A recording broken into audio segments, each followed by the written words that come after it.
RTP. Está Sheila Bilker, ella es directora de 3.0 con nosotros. Bienvenida, ¿cómo está usted? Muy buenos días. Vamos a conversar sobre la Argentina y de algunos temas, así que procuraré ser concreta e interrumpirla poco. Bienvenida, ¿cómo está? Buenos días. Un placer estar en contacto contigo. Gracias por atender nuestra llamada. Primero, ya bajó un poco los ánimos en relación al tuit, al retiro del tuit, a la entrevista del presidente y a la invitación a participar en lo que algunos han calificado como una de las más grandes estafas. Sí, nosotros le decimos acá el Cryptogate, Okay. ¿no? Nada, creo que es un nombre que sintetiza bien el fenómeno. De acuerdo. Bueno, a ver, es un tema que todavía seguimos, o sea, todavía hay muchas preguntas. Y viste cómo es el fenómeno, la dinámica de la noticia, que cuando todavía tenés cosas por descubrir y por indagar, bueno, los temas, son difíciles de encapsular. Yo creo que este tema en Argentina probablemente continúe o sea, siga teniendo rebote, siga teniendo repercusiones, sobre todo porque sucede al inicio de un año electoral, cosa que es muy importante porque, bueno, yo te diría, es un elemento de juego para la oposición. Por otro lado, porque comporta un rebote judicial y cuando hay cuestiones judiciales de por medio, lo que tenés son las sucesivas noticias que se van abriendo cada vez que hay un avance en estas causas. Entonces, bueno, yo te diría, difícil de encapsular. Hoy lo que estamos viendo es yo te diría, como una especie de desplazamiento de la agenda pública por parte del oficialismo. También hay que decir que en los últimos días nosotros estuvimos midiendo con un estudio flash el impacto de esto, y lo que también estamos viendo es que en los indicadores más duros de valoración de gestión, comportamiento electoral, cercanía con espacios políticos, que suelen ser en general los que te permiten dimensionar cómo está el tablero político, no vemos que haya tenido un impacto significativo. Okay. Sí, cuando trabajamos el caso Libra en particular, ahí lo que vemos es que, bueno, efectivamente pegó en términos de credibilidad, en términos de credibilidad. Hay un segmento de electores afines al gobierno, o sea, ciudadanos afines al gobierno, yo te diría 1 de cada 4 en promedio, que están dudosos respecto de creerlo o no creerle al presidente, les empeoró la imagen. Pero bueno, así como vemos eso encapsulado cuando estudiamos el caso Libra, no vemos modificaciones en el comportamiento general en esos que yo llamo indicadores duros. O sea, conclusión, no le creen, pero igual lo bancan. Okay. No le creen, pero igual lo acompañan. Sheila, yo venía pensando un poco en el comportamiento del votante cuando se tratan de casos judicializados. Que la gente, en algún momento, el votante siempre encuentra un justificativo para minimizar la razón de que te estén llevando a juicio, sea corrupción o sea haber golpeado a tu mujer. Como que no le quita esta relación al votante con la autoridad o con el presidente o con quien se convierte casi como en un ídolo. Mira, yo te voy a decir algo, un poco por este caso, pero también un poco por cosas que venimos viendo a lo largo de muchos años de profesión. Cuando un dirigente, cuando un líder está a nosotros llamamos el vínculo mágico, ¿no? Digamos, con el electorado, en general, aunque tenga situaciones difíciles, aunque tenga traspiés, esa preferencia no se toca. Uno de los argumentos que más encontramos, y ya lo empezamos a encontrar en este caso, pero en general, uno de los argumentos que más encontramos cuando un dirigente que está con estrellas sufre un traspié es el entorno. Okay. Es mal el entorno, tiene un mal entorno, tiene un mal equipo, tiene que cambiar el entorno. Por eso es que vos sabés que funcionan los cambios de gabinete. De hecho, sí. Funcionan como fusibles porque efectivamente ese es un razonamiento típico. El otro razonamiento es, tiene problemas de comunicación. Sí. Que es como decir, no tiene problemas reales, es un problema de la comunicación, ¿no? Digamos, estos dos fenómenos los encontramos recursivamente a lo largo de nuestro trabajo en investigación durante años y años sobre comportamiento con el comportamiento electoral o comportamiento con la dirigencia, ¿no? Digamos, básicamente en estudios políticos. Entonces, algo de eso hoy también está pasando con Javier Milei, ¿no? Que es que, bueno, yo te diría hoy, la magnitud del escándalo no guarda relación con el impacto en términos de opinión pública. Entiendo. No podemos estar más conectadas. Estoy disfrutando mucho de esta plática. Eso, bueno. De verdad que sí. Es válido lo que está diciendo Sheila para un análisis socioelectoral, por qué nos comportamos tratando de justificarle todo.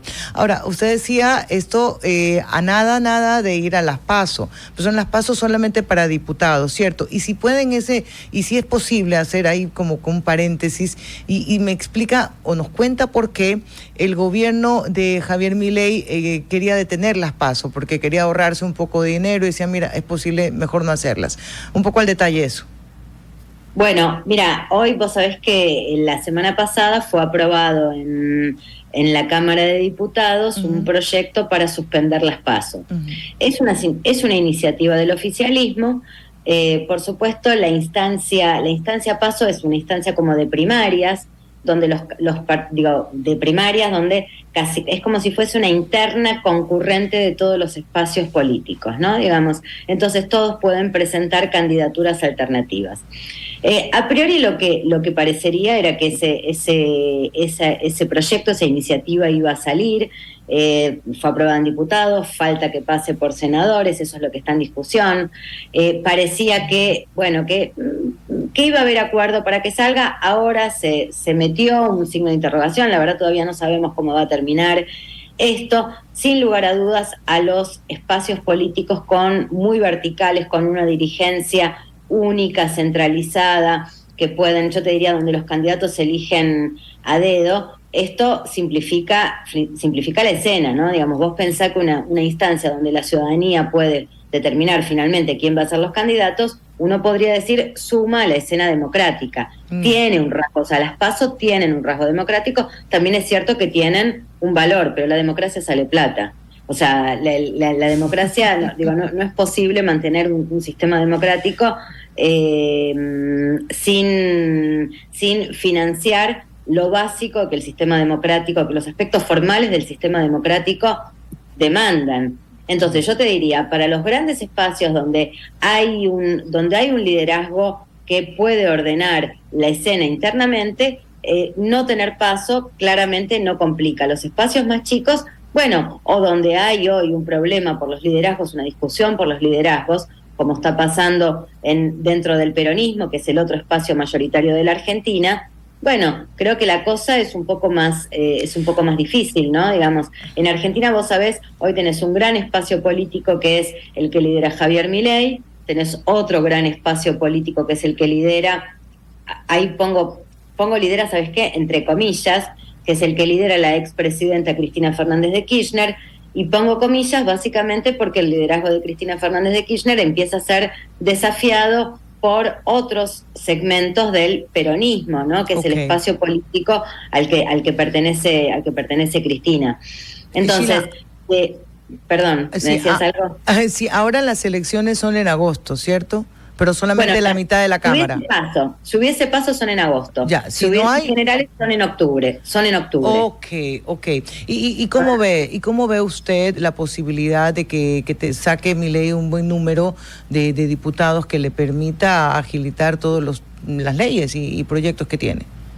Mira, dos cosas, te hago una pequeña aclaración. En el medio, además de las elecciones nacionales que van a ser en octubre, previamente todo el calendario electoral va a estar lleno de elecciones con las elecciones presidenciales. Okay. En Argentina hay 24 provincias, es decir, que hay 24 distritos que van a estar eligiendo, no quiero complejizar, pero ponele, va a haber 24 distritos que van a estar eligiendo diputados provinciales, senadores provinciales, o sea, son elecciones de medio término, ¿no? En general, excepto en un par de provincias, bueno. No quiero complejizar porque es muy difícil. Pero entonces vas a tener el año lleno de elecciones, digo, hasta llegar a octubre, con muchas elecciones de provincias que hicieron lo que nosotros llamamos desdoblamiento. No sé si te activa algún sentido el desdoblamiento, que es que no vayan al mismo tiempo las elecciones provinciales con las elecciones nacionales. Entonces, ya vamos a ver. Lo hicimos acá en algún momento, sí. Una antesala de los de cómo va a ser el comportamiento electoral. El otro elemento es, hoy Javier Milei tiene una fuerza política en el Congreso muy, muy débil. Tiene 8 senadores de 72, tiene muy pocos diputados, entonces realmente no tiene fortaleza política. Va a salir sin lugar a dudas, más allá del escándalo de la cripto, yo creo con muchos, yo te diría con muchas credenciales para exhibir muchos éxitos en la mano. Para empezar, no hay forma de que no amplíe su base de diputados y de senadores, es decir, va a tener más manos que lo van a acompañar, que van a acompañar sus iniciativas. Esto por un lado. Por otro lado, en los distritos, como es una elección donde los diputados y las senadoras eligen por provincia, es difícil pensar la idea de una elección unificada, sino que hay que pensar que se trata de 24 elecciones, es decir, una por provincia, distintas, que se van a dar el mismo día, que es el día que se eligen los diputados nacionales.